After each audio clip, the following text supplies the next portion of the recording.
جبریل علیہ السلام کا تھا؟ کیا بات کہتے تھی وہی کون؟ وہی صرف جبریل علیہ السلام لاتے تھے. بات غلط ہے. سیدنا جبریل علیہ السلام کے علاوہ بھی دوسرے فرشتے بھی وہی لائے ہیں، جس کی دلیل ابھی دی آپ کو. جبریل علیہ السلام تو سامنے بیٹھے، تو یہ پیغام وہی کون لایا تھا؟ یہ دوسرا فرشتہ تھا. تو کیا مانا؟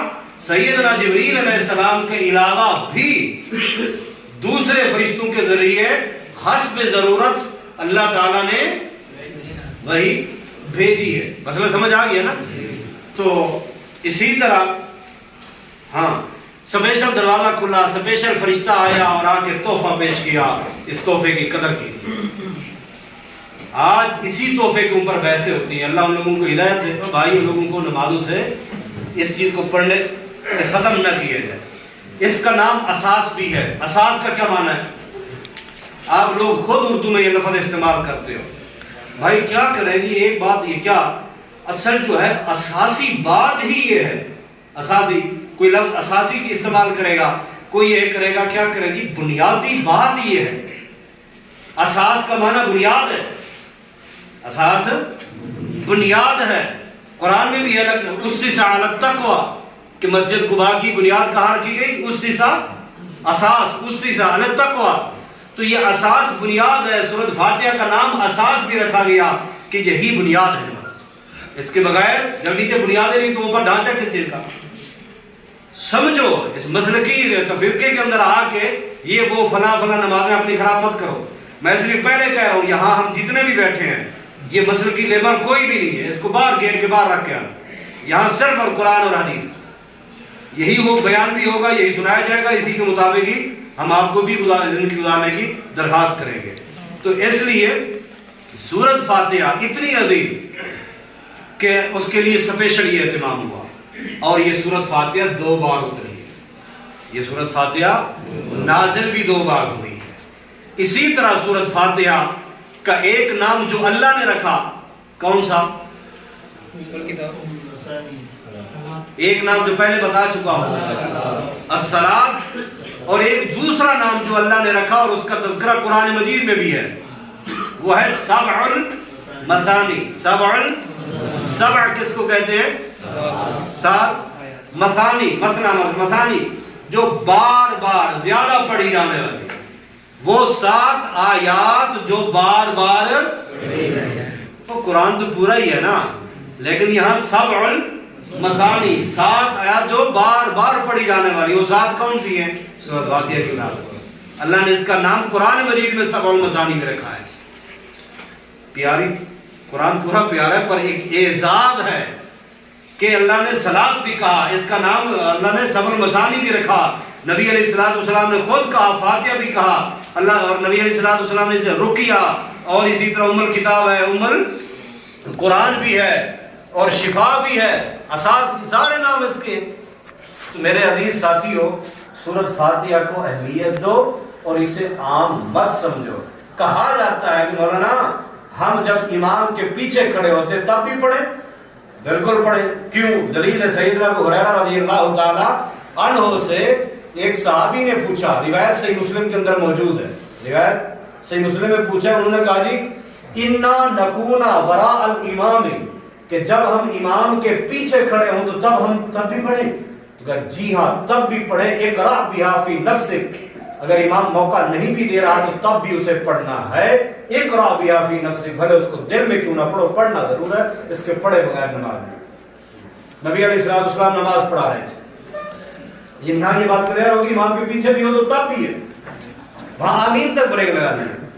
نماز پڑھا رہے تھے. نماز میں پیچھے سے جو ہے جو آپ نے سورت پڑھی، سورہ سبح اسم ربک الاعلی پڑھی، تو پیچھے جو ہے نا کچھ آواز آ رہی تھی. سلام پھر آپ نے فرمایا کون ہے پیچھے پڑھنے والا؟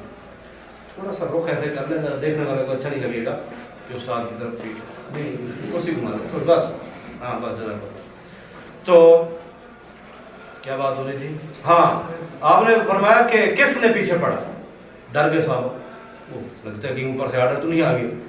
تو پھر آپ نے پوچھا، خیر ایک صاحب میں کیا پڑھا جی؟ سبحان اللہ. آپ نے کہا سب اسم ربک الاعلی سبحان اللہ. آپ نے فرمایا یہی وجہ تھی کہ قرآن مجھ سے جھگڑا کر رہا تھا کہ تم پیچھے پڑھتے ہو ان کی بات میں تھوڑا تھوڑا. قرآن مجھ سے جھگڑا کر رہا تھا. جھگڑا سے کیا مراد؟ جب پیچھے آواز آ رہی ہوتی انسان کو آواز ٹکراتی ہے نا تو پھر پڑھنے میں دقت ہوتی ہے. تو آپ صلی اللہ علیہ وسلم نے فرمایا لا تفعلوا الا بأم القرآن، ایسا مت کرنا کبھی کہ جب میں آگے امام پڑھ رہا ہوں پیچھے کچھ بھی نہیں پڑھنا الا بأم القرآن، مگر ام القرآن. ام القرآن کیا ہے؟ سورۃ فاتحہ. سورۃ فاتحہ ام القرآن ہے، قرآن کی ماں. قرآن کی ماں کا کیا مقصد ہے؟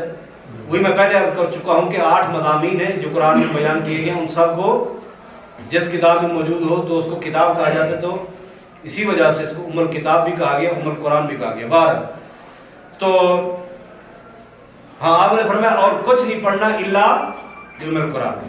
خود نبی علیہ السلام نے واضح یہ بیان کر دیا کہ سورۃ فاتحہ پڑھنی، اس کے علاوہ اور کچھ نہیں پڑھنا.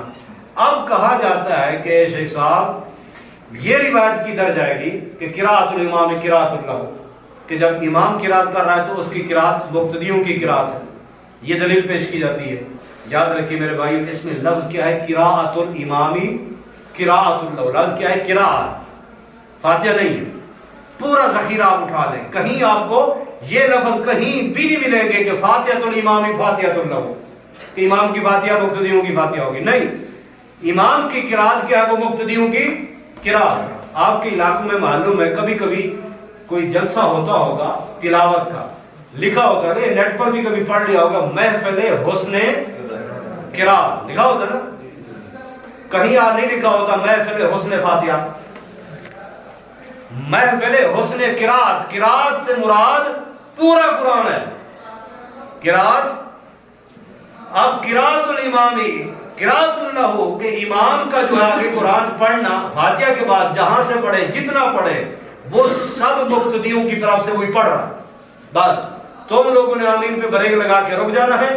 آگے امام قرآن جو پڑھ رہا ہے جتنا پڑھ رہا ہے، تھوڑا زیادہ، چھوٹی صورت بڑی صورت، وہ سب کی طرف سے وہی پڑھ رہا ہے، وہی کافی ہے. یہ ہے اس کا مطلب. سمجھ آ گئی بات؟ کوئی نہیں مانتے تو پھر ہمارا سوال ہے آپ سے بھی، سب سے سوال یہ ہے، ماشاءاللہ سارے قرآن پڑھے ہو نا، پوچھوں 2 امتحان. تیسرا پارہ کہاں سے شروع ہوتا ہے؟ دل کر رسولوں سے. دوسرا کہاں سے شروع ہوتا ہے؟ پہلا کہاں سے شروع ہوتا ہے؟ سب نے کہا الف لام میم. ٹھیک ہے، جب آپ کا بچہ قرآن پڑھنے جاتا ہے، قاعدہ نورانی مکمل کرتا ہے، تو پھر استاد صاحب کہتے ہیں جی اب اس کے لیے کون سا پارہ لاؤ جی؟ الف لام میم والا. ٹھیک ہے، بعض اما سے آخری سے بھی شروع کراتے ہیں. کیا لاؤ جی؟ الف لام میم والا پارہ. بچہ بھی لے کے پھر رہا ہوتا ہے، اوپر سب سے موٹا موٹا کیا لکھا ہوتا ہے؟ الف لام میم. پوچھو بچے سے یا بچے کے باپ سے کہ کون سا پارہ پڑھ رہا ہے آپ کا بچہ؟ جی الف لام میم والا پارہ پڑھ. ایسے نا آپ لوگوں نے بھی سبھی نے کہا کہ پہلا پارہ الف لام میم سے شروع ہوتا ہے. سب سے سوال ہے بتاؤ سورۃ فاتحہ کس پارے کی صورت ہے؟ پارہ ہی الف لام میم سے شروع ہو رہا ہے. الف لام میم سے لے کر والناس تک کس پارے کی صورت ہے بتائیے؟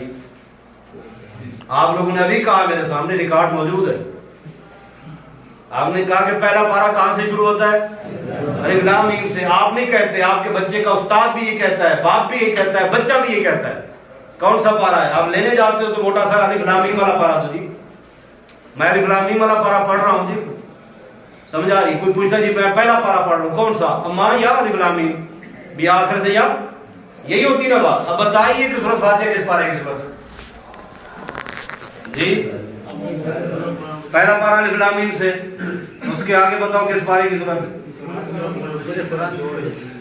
نہیں صورت پوچھ رہا ہوں، قرآن کی صورت ہے یہ، کس پارے کی صورت ہے؟ پہلا الف لام میم سے شروع ہوتا ہے. سمجھ آ گئی نا بات؟ سوال آپ کو ٹکرا گیا نا، بیٹھ گیا دماغ میں؟ اب آئیے، کیونکہ بعض لوگ جتنے درجنوں دلائل دے دیتی ہے، آپ پوری کتابیں کھول کے سامنے رکھ دیں، نہیں مانی جاتی. جب تک کوئی عقل والی چوٹ نہ لگے نا، تو جب عقل کو چوٹ لگے پھر وہ الٹے سب نیچے آتے کہ آپ بات تو ٹھیک. اب سوال نے چوٹ لگائی کہ پہلا پارہ الف لام میم سے شروع ہو رہا ہے اور سورۃ فاتحہ کس پارے کی صورت ہے جبکہ سورۃ فاتحہ قرآن ہے. آپ لوگ سارے ماشاءاللہ پڑھے لکھے ہیں اور الحمدللہ آپ کے علم میں اور اضافہ فرمائے. جب بھی کوئی آپ کتاب خریدتے پڑھتے ہیں یا کوئی لکھتے ہیں، ہر کتاب کے شروع کے اندر، اب یہ بھی کتاب جو آپ کو پڑھانے کے لیے دی گئی ہے، یہاں چھوٹا سا پہلا کیا لکھا ہوا ہے؟ المقدمہ. یہ پہلا صفحہ کیا ہے؟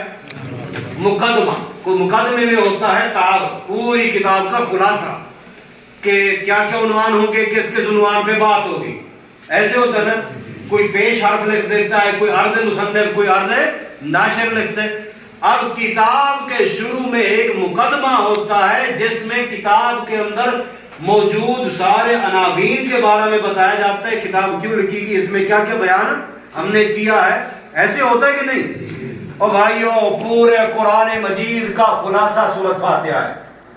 ہر کتاب کا مقدمہ ہوتا ہے، ہر کتاب کے شروع میں خلاصہ ہوتا ہے، ہر کتاب کے شروع کے اندر پیش لفظ ہوتا ہے.